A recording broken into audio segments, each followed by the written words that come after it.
Well, my research and policy analysis these days focuses on the basic question, taking any development or humanitarian issue, what's religion got to do with it? And in this case, the answer is lots and very complex. Clearly, the four famine emergencies exemplify the links between complex contemporary conflicts, their protracted nature, the mix of factors that are involved, the massive displacements of people, therefore the link to refugee issues, increasingly links to public health issues, and to they're linked also to the challenge of extremism and what's happening with violence and extremism in the regions that are concerned. And so the question is how to respond.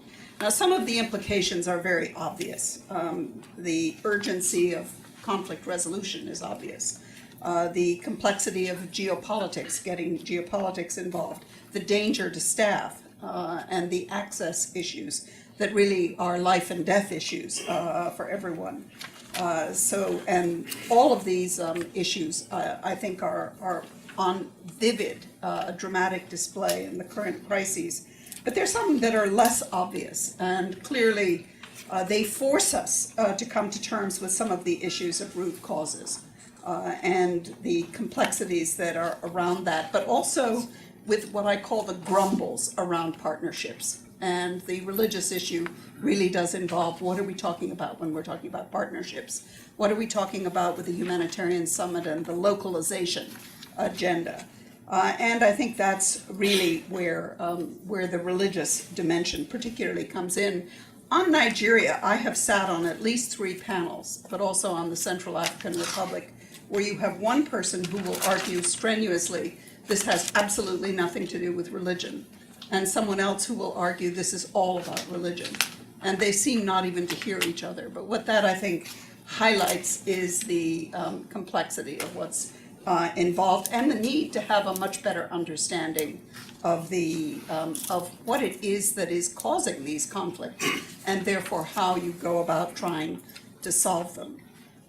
Now, we often say religion is part of the problem in the sense that the focus on identities, and particularly the politicization of identities, adds an emotional dimension to some of these conflicts, making them more difficult to resolve. But one of the appreciated aspects is the role that the religious institutions can and should be playing in peace. And in these emergencies, it was, for a time, there was a very exciting idea that the Pope, the Archbishop of Canterbury, and the head of the World Council of Churches, and possibly a Presbyterian leader, would visit South Sudan together, but unfortunately they've had to postpone that plan because of security reasons.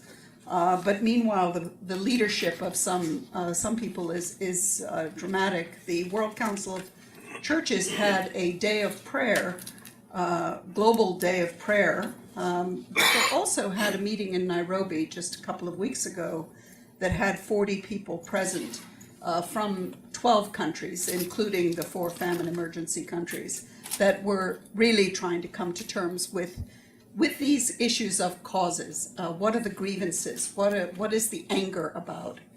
And one of the saddest things that I heard in following up on that meeting was the level of violent feeling that there is in South Sudan, that even these peacemakers, for example, Agnes Abuam, who's one of the moderators of the World Council of Churches, was threatened with death in visiting a village in South Sudan, because you have these bitter legacies of anger. So these are not easy problems to resolve.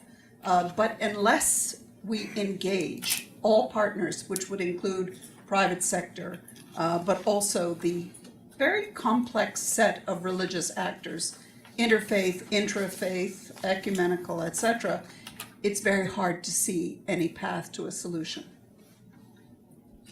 Katherine, thank you.